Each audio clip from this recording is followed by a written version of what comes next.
So today, you guys, I'm going live because, most people know that I have been struggling with anxiety for a while. And it's important to me that I talk about this. I talk about anxiety and depression and mental illness on all of my social media platforms.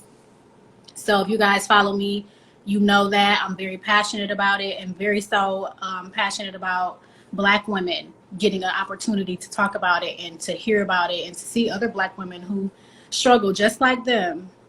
I sent you a request, TaWanna. Let me know if it lets you. I'm going to send it again.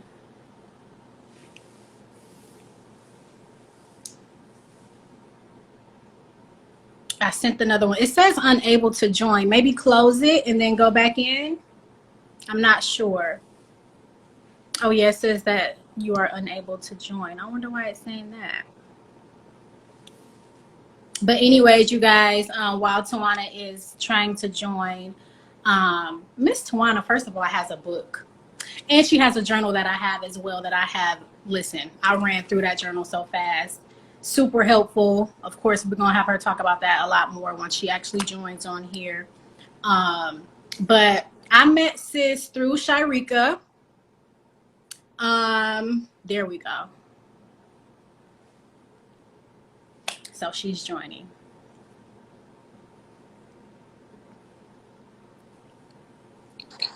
There we go. Hey, girl. Hey. I was trying to join from my computer and it was like, no, ma'am.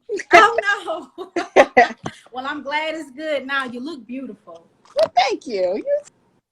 Uh-oh, look like, here we go. There we go. There we go. It kind of went out a little bit. How your day been, sis? How you been? It's good. It's been good. How about you?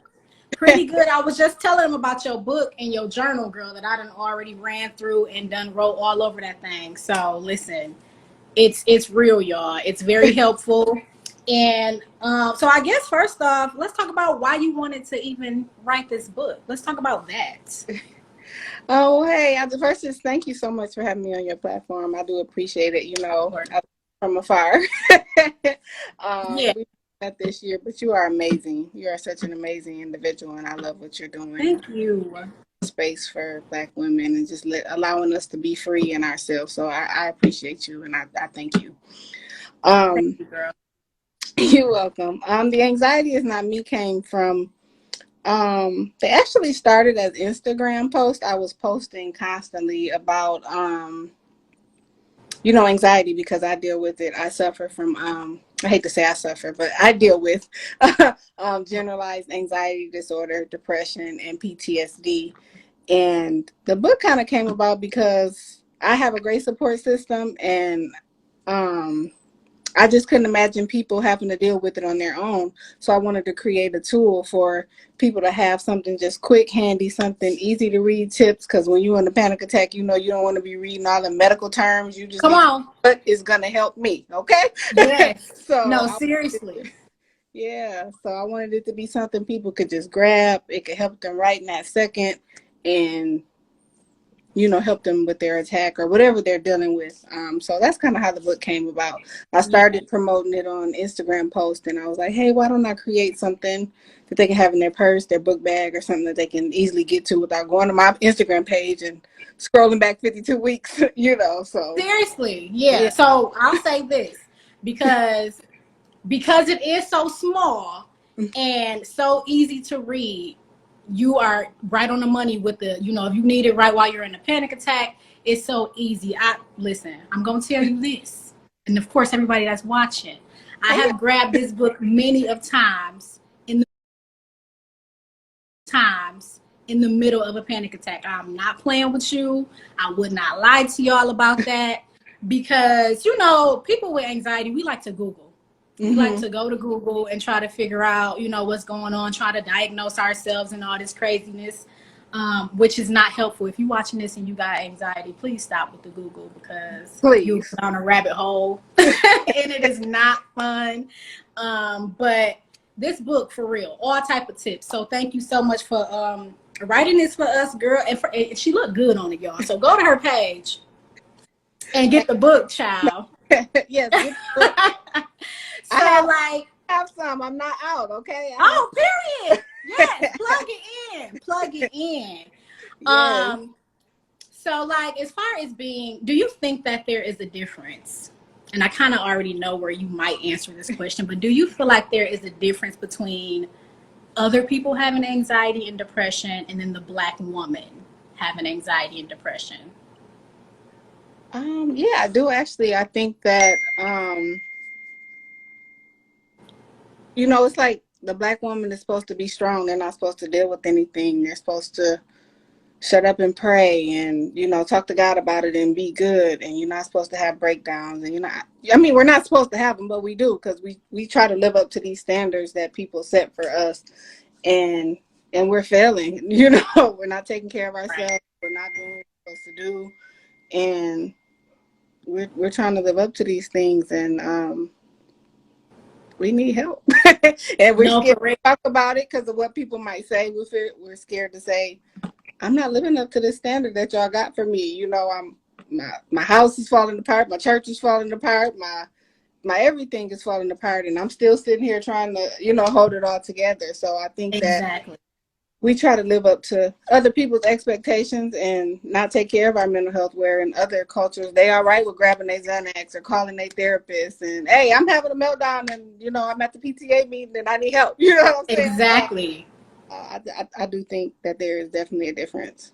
Exactly. Because first of all, then you don't really want to speak up too much because people judge that too. You know Yeah. what I'm saying? Everybody else is like, oh, speak up about your situation or what you're going through. If you don't tell us, we don't know. But then the Black woman talks about it and we're either labeled a B or someone who complains too much, or, just take it. Just like you said, we're expected to hold in so much. We're Right. expected to just bear everything, like the whole world on the Black woman's back. And I just feel like, obviously I'm a Black woman, so I've experienced this personally. But I think more and more people are starting to realize like the Black woman does have a lot riding on her. Mm-hmm. And it needs to be spaces where we could just come and just, let loose and really rest and just be like, you know what, it's okay for me to relax in this situation, which is why I hope that she's still on. Shirika, I first met you, or maybe I should, yeah, I guess I first met you at one of her events, Water Walking Women. What? I think it was 2017 or Yes. 2018. That was the first time I met you, like, for real, for real. But I've Mm-hmm. always seen you in church, and we just never met. But I'm so glad that we were able to, because, honey, when I tell you, it makes all the sense, y'all. Everybody that's watching, I have literally messaged this woman when I found out who she was and everything and what she does, and let her know, hey, I'm going through this. Did you ever experience this? Did you ever go through this? And she like, yeah, girl, that's normal. Yep, I went through that too. And blah, blah, blah. Because again, Black women don't have people to turn to. Like, we can't relate to y'all. Even with therapists, sometimes it's kind of Yeah. just like, I know that I'm not saying anything about a white therapist because they went to school too. They know everything too.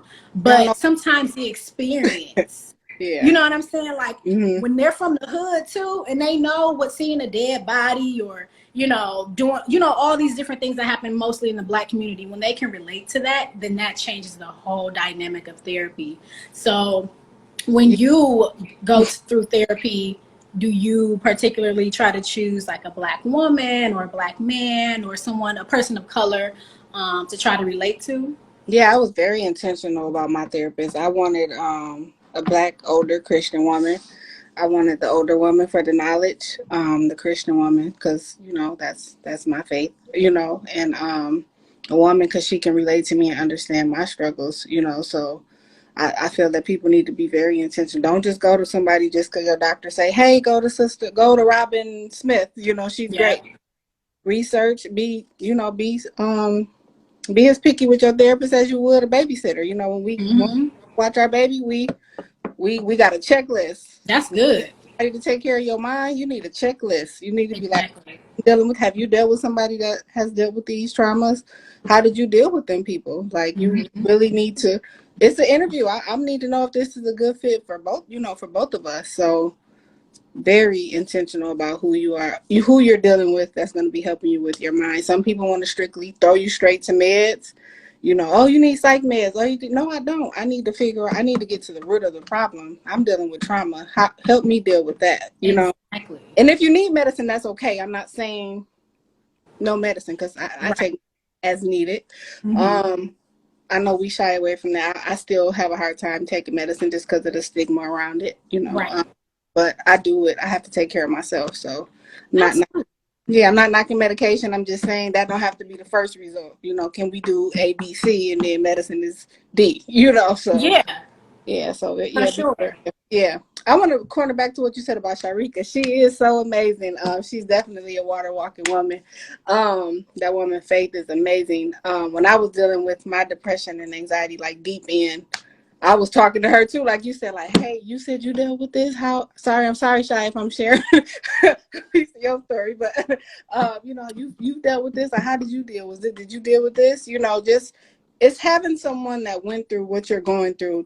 Yes. I think God sent those people in moments, because when I would be having a breakdown where I'm like, God, I can't take this anymore. Like, I don't want to live like this. It'll be a random person that comes like, oh, I deal with anxiety, and it was days I did X, Y, Z, and it would be everything that I'm dealing with, and I'm like, I'm gonna make Absolutely. it. And you know So what? One more yeah, time, say it again. You yeah, kind of he's went out a little little bit. nuggets when you need them. Like, it's like when you about to break down, he sends somebody that says you're okay. Somebody's dealt with this. You can keep pushing through, and Yes, that's absolutely. Absolutely. And I think that Shy, again, not to be putting you on the spot, Shy, you we okay? just keep on talking about her. But she is just that woman. Like, that's Shy is that girl. And I met her at Ebenezer as well. But I moved to California. A lot of people know that I moved to California a few years ago. And she just checked on me randomly because she knew that I was moving to Cali. And she was like, hey, how's everything going? And I'm like, I'm homeless, sis. I'm struggling. I don't know what's going on. Mm-hmm. When I tell you, sis made some phone calls and I was in somebody's house that night on an air mattress. You know what I mean? Because again, as a Black woman, you want to be able to connect with people who understand what you're going through, who's going to have your back at moments like that. Because who else is going to have our back? Who else is going to have our back? And that, that really, really made me put her in a place, like on a shelf. Like, okay, I know that this person is real in my life and I can go to her for anything. And girl, shout out to you if you still watching. But you just need a sister like that. And that's why, again, it's so important for me to have these types of conversations with people. For sure. And to make sure that I'm sharing this with other Black women, because we don't have enough representation when we talk about mental illness and stuff like that. So yeah, we have to be trustworthy.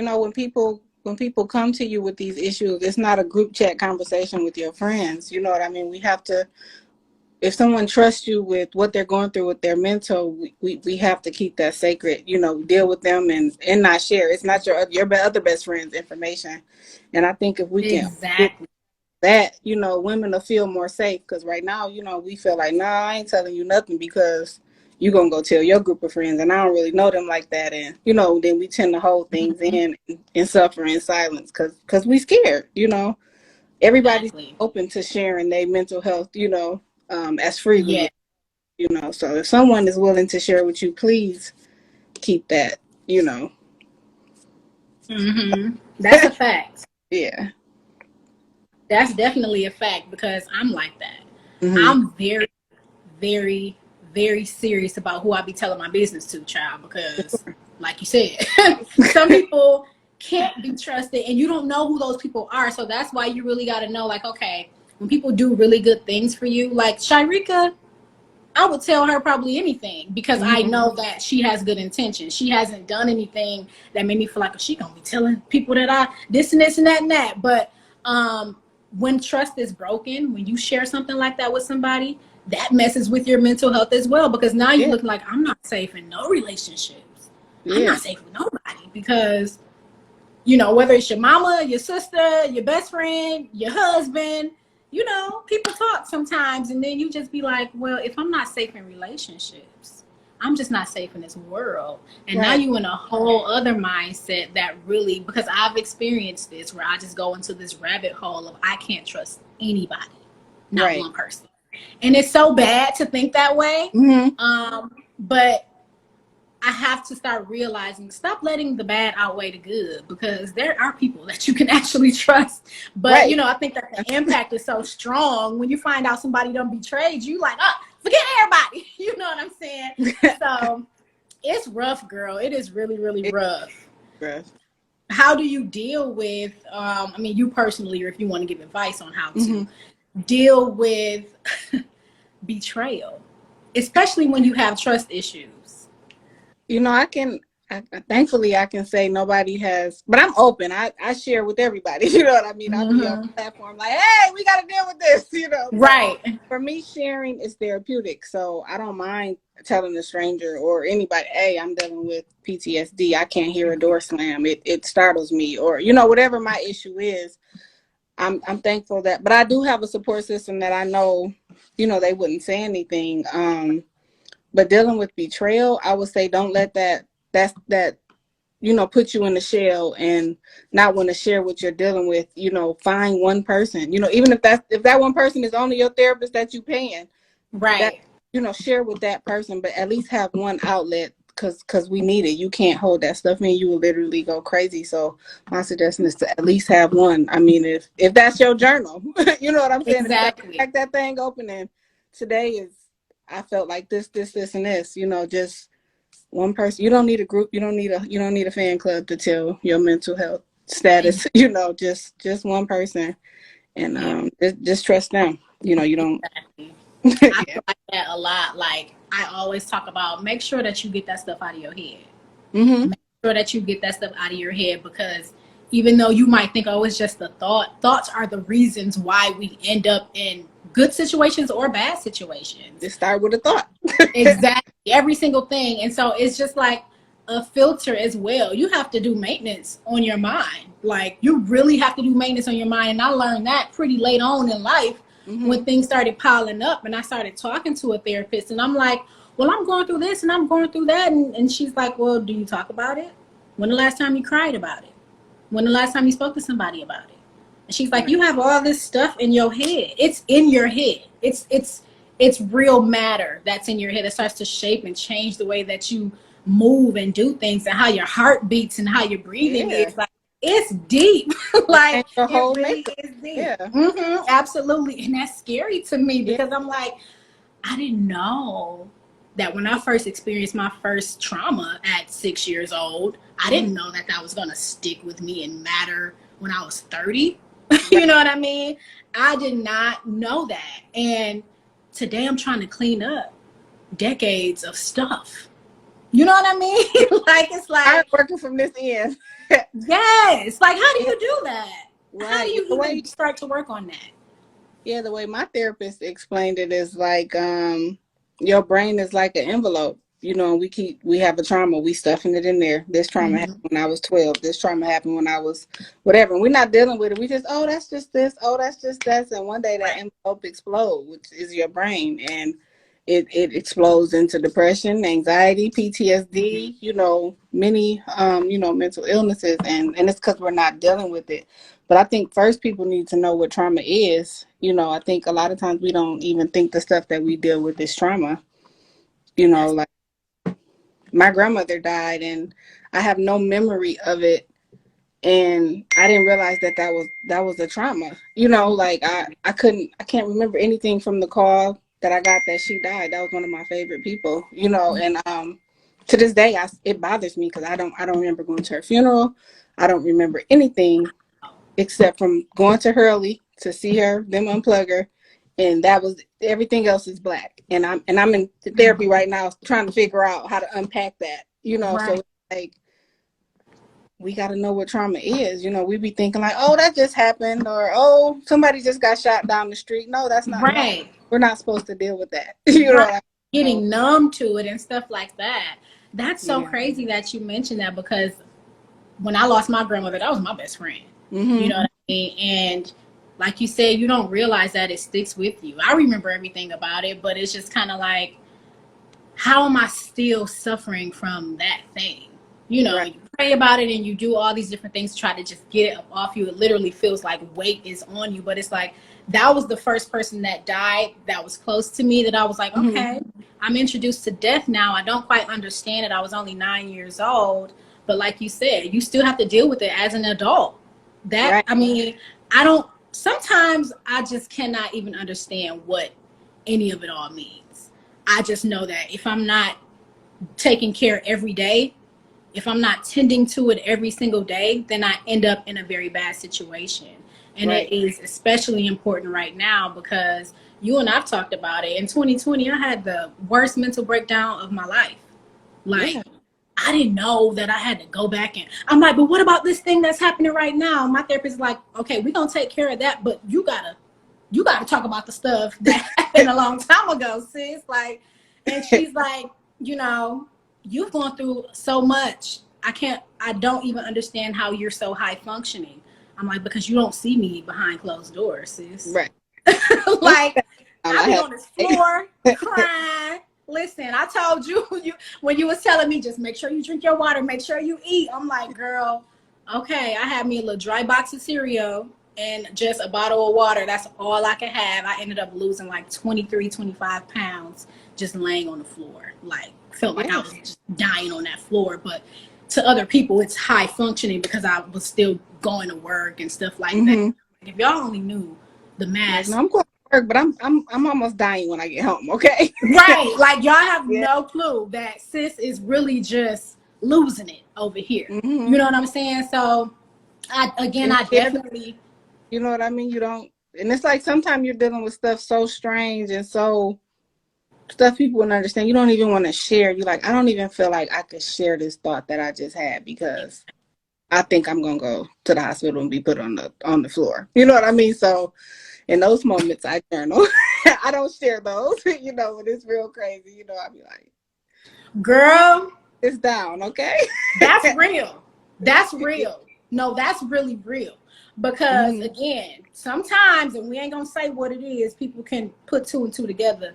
Right. Some stuff you just can't tell people because you know, and not because obviously you know when you need some help. But sometimes the thoughts they're just thoughts, they're intrusive thoughts. But the thoughts that I have don't mean that I'm trying to act out on the thought that I'm having, but I'm having the thought. It's coming from somewhere. And I definitely feel you when you say that, but you got to be careful about, oh, I was thinking about this today. Well, I think about a lot of stuff. When I see a fine man, I think about stuff, but I'm not actually acting out on it. But if you tell somebody, if you tell somebody what you've been thinking with those intrusive thoughts, they sending somebody at your door. Hey, I'm gonna call the police. We coming to take you to the crazy house because no, you can't say that out loud. It's funny, every time my best friend see this meme, she sent it to me because it'd be like, I only tell my therapist just enough so that she don't admit me into the hospital. Period. Period. Because y'all not about to have me wrapped up in nothing. Because at that point, y'all really gonna have to take me out. Because no, listen, my freedom, and no, they can't do that to me. They can't do that to me. Absolutely not. But I think that, you know, it is important to share, hey, I have intrusive thoughts. You can control what you share with people because, again, at that point, it's no longer help that they'll be giving you. Now they're going to be monitoring you and treating you like a robot. And, you know, that's not the help that we're looking for. But again, you know if you're trying to act out on something or not. We're not talking about that actually doing that. But thoughts are real, and that's, again, why I've used the mess out of that journal that you made, because it's like, I got to get this out of here. Because if you leave it there, just like some bad food, that thing stank. That thing going to mess up everything around it. One bad apple is going to spoil the whole bunch. And so if it's one intrusive thought, you got to get it out of there. You really do. And I want to say, too, if you do have to go to the hospital, y'all, we joking, but you know, if that's necessary, you go. You know what I mean? Because sometimes you need that. But my therapist always tell me that helps me is if you think you're going crazy, you're not going crazy. Because people that's going crazy, they don't know. They're not in the state of mind to know that they're going crazy. So when y'all think y'all going crazy, if you deal with any mental illness, you know, you're not going crazy because you're still in your right mind and you're thinking. So don't trust those thoughts. Like she said, write them out. Get them out your head, write them down, and then counteract them with something positive. Mm-hmm. If you're thinking, hey, I want to hurt so-and-so, counteract it with, oh, I love so-and-so. They're great. They're needed here on earth. You know, you counteract that thought with something positive. If you can't that day, come back to it tomorrow, but get it out. Right. Write it down, because sometimes we're not in the space to be positive, and that's just real. We're not always positive and happy and in a great space, you know. When you're dealing, some days you're down, it's dark, it's lonely, you know, and that's okay. But as long as you come out of that thing, and you will come out. You will. That's the bottom line. As long as you are doing what you have to do. Even when I had no energy to get up and eat, I still was like, okay, let me at least listen to a 3-minute audio. Let me do something every day that's going to help me, because I'm so serious about getting the healing that I need. I'm down bad. Talking about the past, I'm down bad, but I still got to stand up for myself. I still got to do something. I have to do something. I would just take a vitamin and drink water for some days. You know, like, if I'm not eating anything, let me at least take a vitamin. But you have to be adamant about getting your mind right, because if you not, it'll take you over. It really will.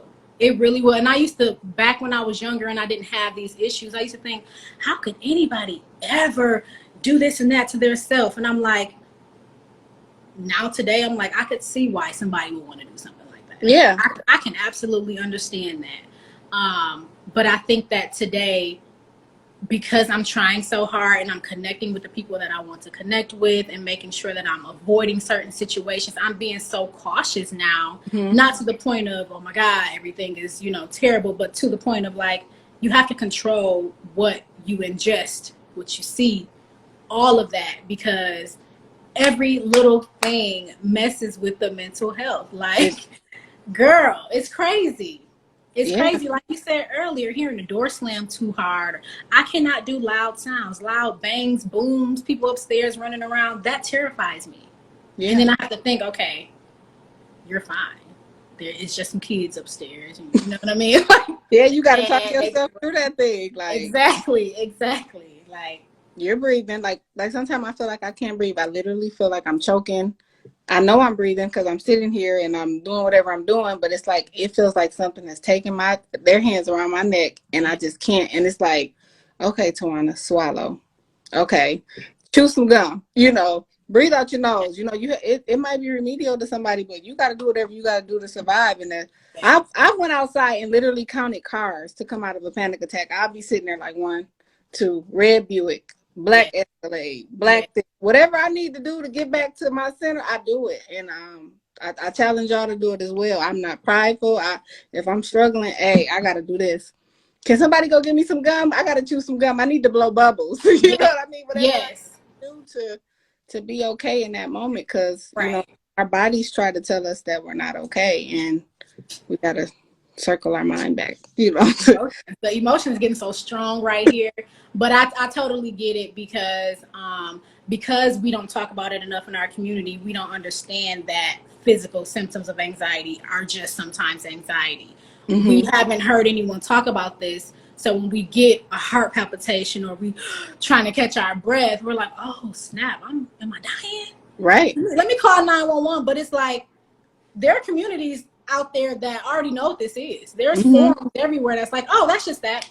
You know, it's scary. Don't get me wrong, but it's not what you think it is. It's not something fatal or terminal. You know what I mean? So that's very important. Like, I have to, although I'm very private, when I start jobs, I tell them, I put them in the corner, hey, I go through this. So if I need a moment, please understand that I need a moment. At first I was like, you ain't got to tell nobody nothing about your anxiety. But now I'm like, no, I do. Yeah. Because if you see me running out that back door, leave me alone. If you see me taking my shoes off. Right. If you see me doing this, trying to get some air to my breasts because they hot, because I'm sweating, you got to understand what's going on. Give me a moment. Let me breathe. Give me some water if you want to. Just, you know, it's important that you let people know what you're going through. Not in the depth that you know, need to tell all your business, but just say, hey, I struggle with this. And it's always hard for me to do that. But I am helping myself out when I do that, because if I feel scared, I don't want somebody to really think something is wrong with me. You know what I mean? Like, just be clear. You call an ambulance on you. Listen, I be thinking, like, what if they got to call the ambulance for me? Oh my God, I'm gonna be so embarrassed. Oh, if I just in an ambulance, okay? I thought it was a heart attack. It was Girl, the worst ever. It's crazy, right? Yeah, because we don't know. Like you said, we don't know that chest pains, chest tightening, the palpitations, the not being able to breathe, all that are signs of a panic attack or anxiety. You know, we don't know. So you know when something's happening up in here, and us, it's a heart attack. You know, so right.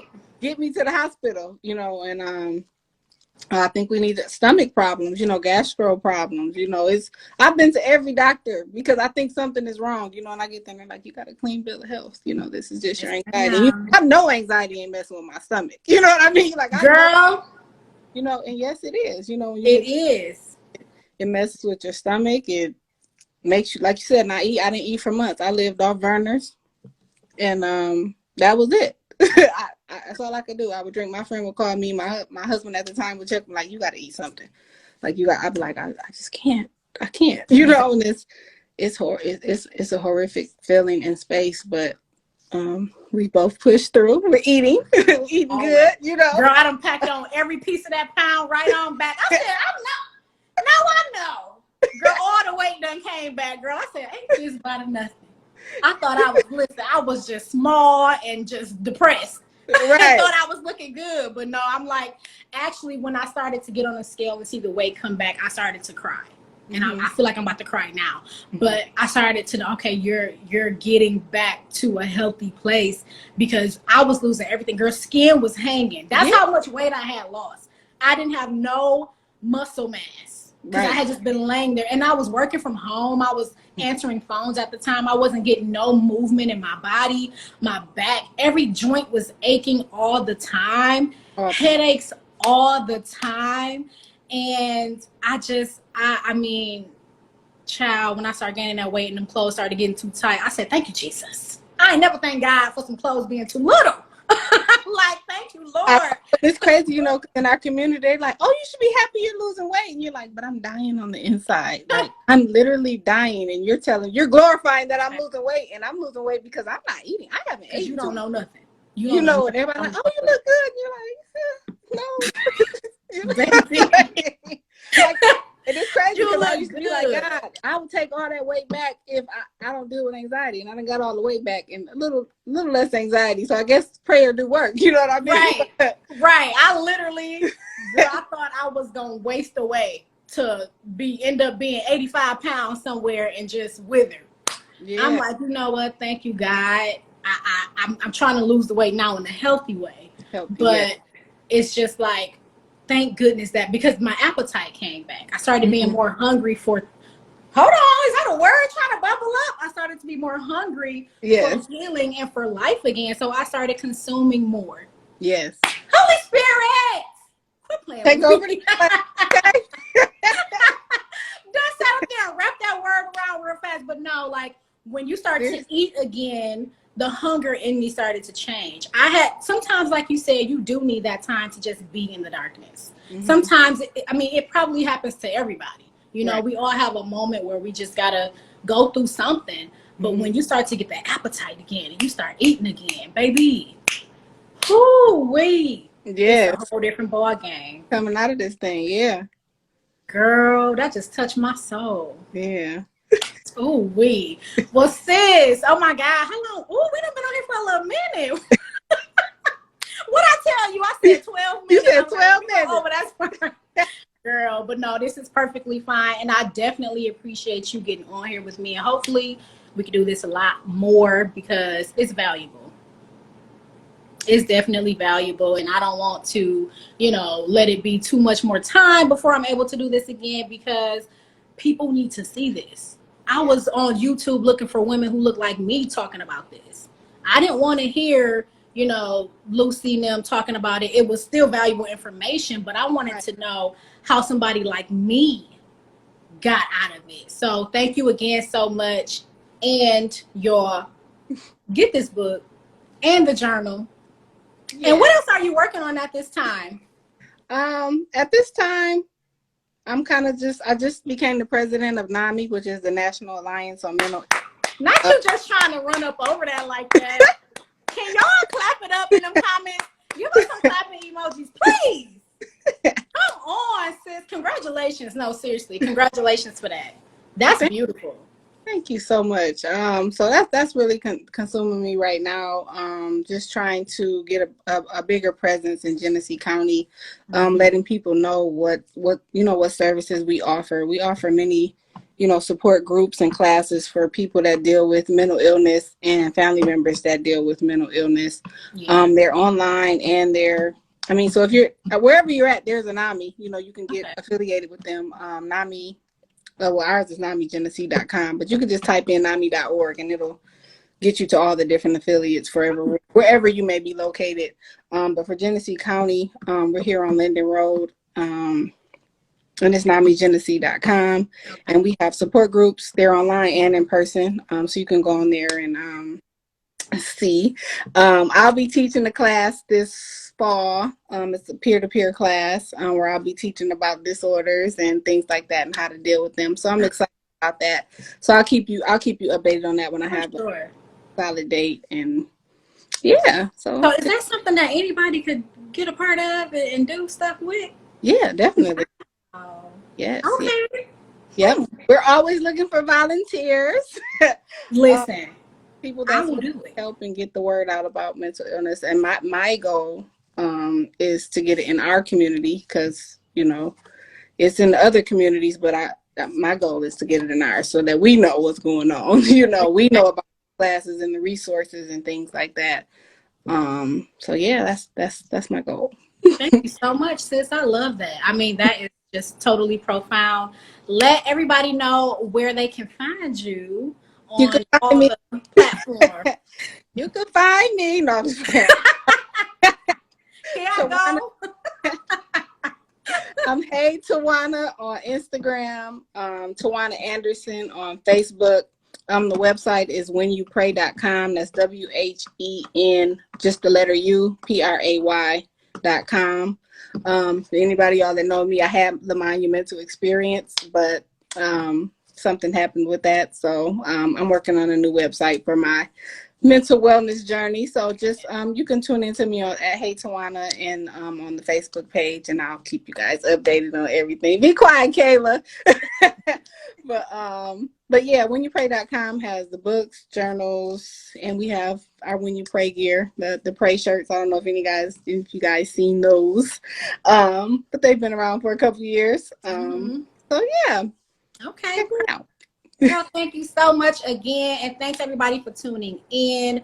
Make sure that you follow both of us if you're on her page and not mine, or vice versa. But girl, thanks again so much, and enjoy the rest of your evening, boo. Thank you. You too, my love. Of course. Bye, y'all. Bye-bye.